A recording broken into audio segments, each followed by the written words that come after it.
अस्सलाम वालेकुम वरहमतुल्लाहि वबरकातुहू नहमदुहू व नसल्ली अला रसूलिहिल करीम अम्मा बाद फ़ाउज़ु बिल्लाहि मिनश शैतानिर रजीम बिस्मिल्लाहिर रहमानिर रहीम। अस्सलाम वालेकुम गाइस, मैं हूँ शबनम। डेली व्लॉग में आपका खुशामदीद। अच्छा, मैंने न्यू व्लॉगिंग स्टार्ट की है, सो आहिस्ता आहिस्ता मैं इस पर ग्रिप ले लूँगी। ठीक है, आज मैं अपना व्लॉग का स्टार्ट करती हूँ अपना खाना पकाने से। आज मैं बनाने लगी हूँ कड़ी। अच्छा, जो मेरा जो इन लॉज़ है उसमें ये काम करने का तरीका अलग है खाना बनाने का, और मेरे जो है मदर पेरेंट्स वगैरह जहाँ से मैं बिलोंगिंग हूँ तो वो अलग है। बिकॉज़ मेरा जो ससुराल है वो पंजाबी है, और जो मैं पीछे से बैकग्राउंड हूँ, मेरी मदर वगैरह वो हिंदुस्तानी है। ठीक है, तो उधर का खाने का जो तरीका है वो बिल्कुल डिफरेंट है और यहाँ का डिफरेंट है। तो मैंने कुछ यहाँ से अडॉप्ट किया है और कुछ वहाँ से, मैक्सिमम वहाँ से और कुछ यहाँ से अडॉप्ट किया। जो मेरा आज कड़ी बनाने का तरीका है वो मेरे ससुराल की तरफ से। तो उसमें क्या करते हैं, एक छोटा सा लेते हैं हम अनियन को बारीक बारीक से चॉप किया है। अब मैं इसमें डालूँगी ऑयल, और फिर थोड़ा सा इसको सौटे करूँगी। फिर इसमें मैं डालूँगी लहसुन जब थोड़ा सा कलर देगा तो फिर मैं उसमें ना एक टमाटर डालूँगी। फिर उसके बाद तमाम स्पाइसेस डाल के फिर ब्लेंडर में जो है दही को पानी के साथ और थोड़ा सा उसमें बेसन डाल के ब्लेंड करूँगी। उसके बाद वो इसमें ऐड करूँगी और फिर अलग से पकौड़ों की तैयारी करेंगे। चलें, मैं आपको बताती हूँ ये कैसे बनती है मेरे ससुराल में। सो गाइस, अभी जो है ना हम ये जो मैंने घी डाला है इसका रेशो हम थोड़ा सा लेंगे, बिकॉज़ अभी हम जब इस पर तड़का लगाएंगे फिर उसमें से, और दही में बनने के साथ साथ जो है ना दही वो अपना फैट है वो भी अपना जो है वो डालेगा इसके बीच में, कड़ी में डिज़ोल्व होगा। तो फिर जो है वो फैट की वजह से ये और ज़्यादा जो है वो हो जाएगी ऑयली। तो इतना ज़्यादा जो है ना आपने स्टार्ट में ही जो है घी या ऑयल जो भी है वो इसमें ऐड नहीं करना है। अब हम इसको सौटे करेंगे, और ये अब है एक हमारे पास गार्लिक, इसको पील ऑफ करेंगे और फिर उसके बाद हम इसको कूटेंगे और फिर इसका टमाटर को भी ब्लेंड करेंगे। फिर उसके बाद मैं आपसे मिलती हूँ। हाँ जी गाइस, अब मैंने ना इसमें डाला है गार्लिक। ठीक है, वो थोड़ा सौते होगा। फिर मैंने ये जो है फ्रोज़न एक टमाटर लिया है, इसको मैंने जो है अच्छे तरीके से जो है कूट लिया है लंगड़ी में। अब हम इसको थोड़ा सा इसके साथ मिक्स करेंगे, इसको पकाएंगे एक बेकच्चेपन की स्मेल ना रहे। अब हम इसमें ना स्पाइसेस 1 बाय 1 ऐड करेंगे। ये हम डालेंगे इसमें 1 भर के चम्मच रेड चिलीज़ और हाफ चम्मच जो है हम हल्दी डालेंगे। अच्छा, बहुत हल्दी वाली मुझे नहीं पसंद कड़ी। सम टाइम लोग डालते हैं बहुत हल्दी, वो नहीं, नेचुरल कलर आए तो अच्छा लगता है। ये हम डालेंगे इसमें नमक, कम हुआ तो बाद में डाल देंगे। फिर इसके साथ हम इसमें डालेंगे ये कुटा हुआ धनिया, हम इसको करेंगे मिक्स। ठीक है,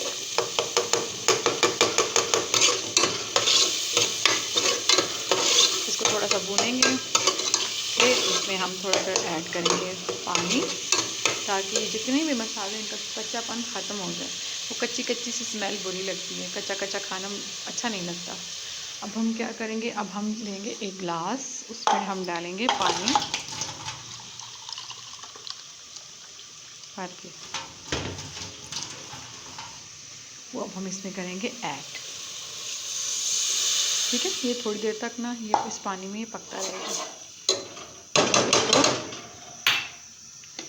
लिड की मदद से कवर कर देंगे। अब हम अपना सेकंड प्रोसेस करेंगे। हाँ जी गाइस, अब मैंने ना ये दही लिया है 500 ग्राम। ठीक है, अब हम इसके बीच में ना ये वाले चम्मच भर कर 2 डालेंगे बेसन के। ज़्यादा मैं नहीं डालती क्योंकि मेरे हस्बैंड को नहीं पसंद है, उनको ऐसी कड़ी बिल्कुल पसंद नहीं जिसमें बहुत ज़्यादा बेसन हो। और ये मेरा छोटा लड्डू भी एक अदद है जो इधर आया है मम्मा के साथ काम करवाने। चलिए, अब हम इसको करते हैं और साथ में जूसर चलाते हैं। बिस्मिल्लाहिर्रहमानिर्रहीम।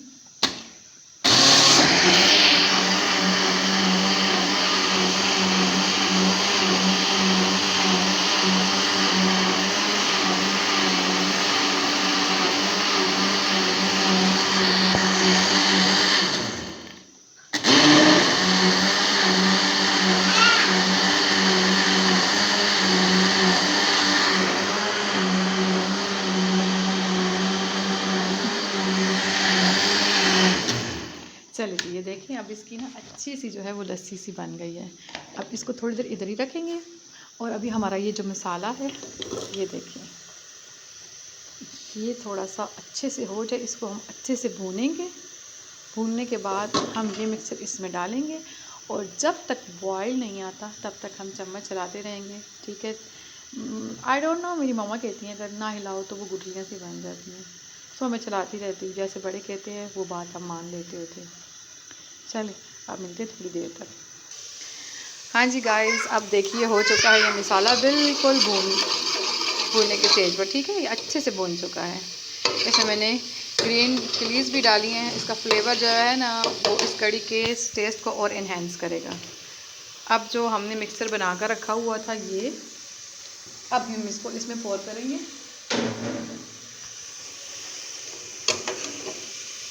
बिस्मिल्लाहिर्रहमानिर्रहीम। ये देखिए आहिस्ता से हम इसको थोड़ा पोर कर देंगे इसमें। अब हम पानी का रेशो देखेंगे, ज़रूरत पड़ी तो थोड़ा और डालेंगे। अच्छा देखिए, मैंने ना इसमें बहुत ज़्यादा हल्दी नहीं डाली है, बहुत ज़्यादा वो येलोइश सी ना कड़ी, वो ना मेरे हस्बैंड को पसंद आती है तो ना मुझे इतनी ज़्यादा आती है। बहुत ज़्यादा येलोइश सा कलर, थोड़ा सा जो है ना इसका ओरिजिनल कलर रहना चाहिए, ठीक है। अभी थोड़ा सा ना इसमें पानी और डालने की ज़रूरत है क्योंकि इसको पकना है अभी काफ़ी टाइम तक, तो मैं भी इसमें ज़रा थोड़ा सा पानी डालती हूँ जी। तो मैंने और इसमें पानी ऐड किया है।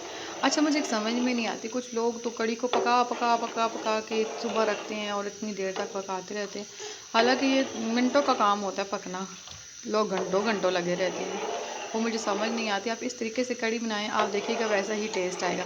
अच्छा ये जो अभी आप देख रहे होंगे ना कुछ कुछ इसके बीच में चंक्स हैं, ये टमाटर वगैरह के, अब जब ये थोड़ी देर और पकेगी ना तो वो जो चंक्स हैं ना फिर वो भी नहीं रहेंगे, ठीक है। वो इसलिए वो फ्रोज़न था तो मैंने उसको कूटा था तो तब थोड़ा थोड़ा उसके बीच में है, थोड़ी देर बाद जो है वो भी इंशाल्लाह नज़र नहीं आएगा।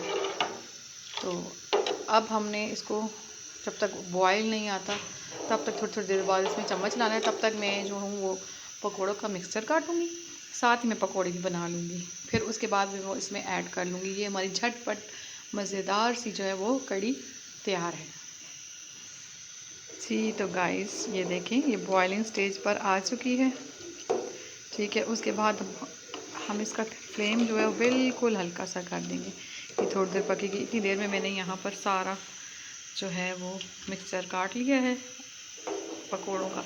अच्छा सम टाइम जो लोग होते हैं वो सिर्फ़ और सिर्फ बनाते बेसन के पकोड़े, उसमें ये आलू प्याज नहीं डालते, पर वो पकोड़े हमें पसंद नहीं आते, तो हम इसमें सब लवाजमात डालते हैं। अभी मैं इसमें ग्रीन चिलीज़ डालूँगी, फिर इसमें धनिया डालूँगी, फिर उसमें अजवाइन डालूँगी, ज़ीरा डालूँगी, सूखा धनिया डालूँगी, लाल मिर्च डालूँगी और उसके बाद नमक डालूँगी। उसके बाद इसके बीच में मैं मिक्स करूँगी बेसन को, फिर उसके बाद बेसन की कोटिंग करके फिर उसके बाद जो है वो मैं पकोड़े तैयार करूँगी और फिर वो इसके बीच में डालूँगी।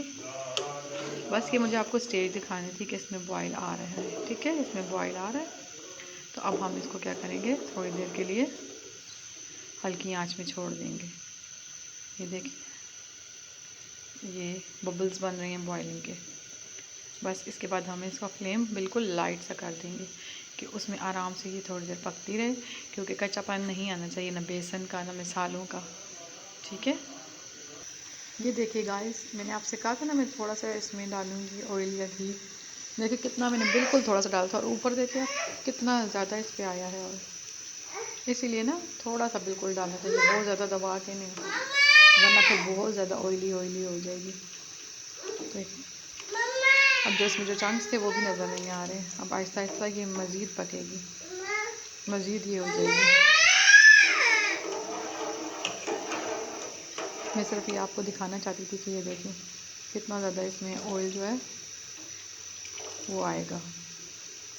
अब ये पकेगी कम से कम, इसको जो है 25 मिनट तो ज़रूर पकना चाहिए, ठीक है। 25 मिनट पकेगी, फिर जो है इसमें हम डालेंगे ये पकोड़े। हमारे इस तरफ जो है ये पकोड़े फ्राई हो रहे हैं, एक बैच में इसमें से निकाल चुकी हूँ। ये देखिए इतने मज़े के छोटे छोटे से मैंने पकोड़े तैयार कर लिए हैं, ठीक है। और अब उसके बाद फिर ये इसमें ऐड करेंगे। एक तरफ सारा काम कर ले तो काम जल्दी जल्दी होता है, कुछ लोग होते हैं पहले इसके पकने का इंतज़ार करते हैं, उसके बाद जी बेटा जी करूँ? आपको किचन में कुछ ना कुछ चाहिए ही होता है कहीं ना कहीं से। चलें फिर मैं इसको कंप्लीट करती हूँ, फिर आपसे मिलती हूँ। लीजिए गाइस, ये मेरी झटपट मज़ेदार सी कढ़ी बनकर रेडी है। अच्छा, ये थोड़े जो है ना मेरे इन लॉज में थोड़ी सी पतली बनाई जाती है, ये चम्मच के साथ शौक से खाते हैं, एज अ सूप पीते हैं। आप भी बनाइए झटपट मज़ेदार सी कढ़ी, और इतनी यमी है ना, इतनी यमी है, मैंने थोड़ी सी टेस्ट की है, यकीन माने इतनी यमी है। चलें जी, अब हम मिलेंगे आपसे नेक्स्ट व्लॉग में इंशाल्लाह, एक मज़े की एक और मज़ेदार और झटपट सी रेसिपी के साथ। अल्लाह हाफिज़।